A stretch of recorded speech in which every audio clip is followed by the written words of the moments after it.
สบายดีทุกคนวันนี้มาซื้อก็สิมาซื้อปิ้งตับประสานเพื่อนว่าบ่มีปิ้งตับ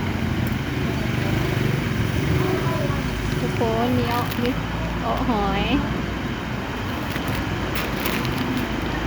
ออมเครื่องไหนไก่เนาะแมน ตับปลาลองเลยเนี่ยเข้าเครื่องรูได้เขาเท่าไหร่3 คนกินไป อันนี้ก็เป็นลาบปลาลูกแจวกินยังดีเนาะ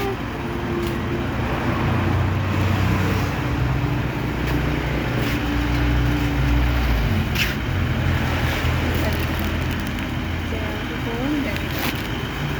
เที่ยวโซนมีเลี้ยงไป อันนี้จะต้มไก่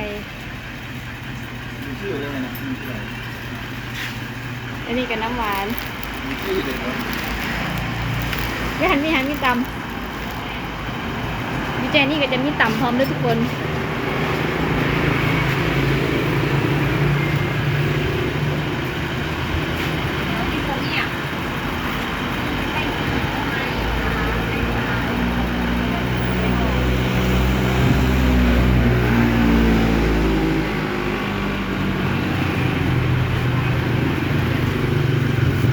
วันนี้หันมาอยากกินปิ้งตับก่อสัตว์วันนี้ปิ้งตับ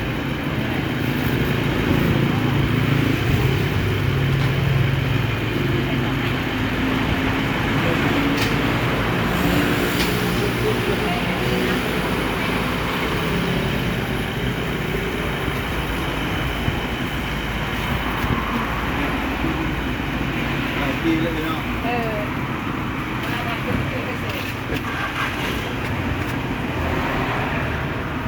ที่กินอย่างดีเนาะ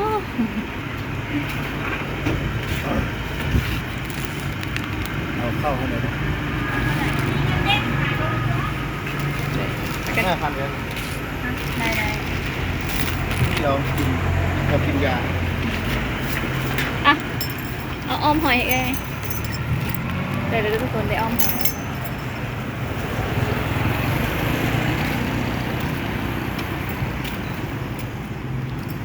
นี่ก็จะมีปิ้งไก่เลยทุกคน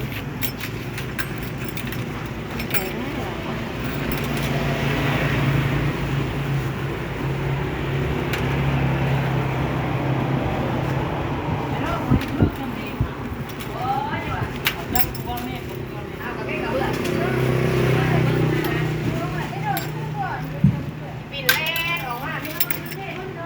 จะมีปิ้งไก่ไปอยากกินปิ้งตับ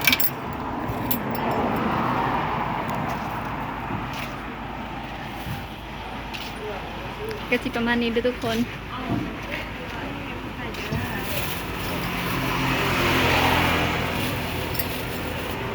ออมหอยได้เท่าไหร่โอเค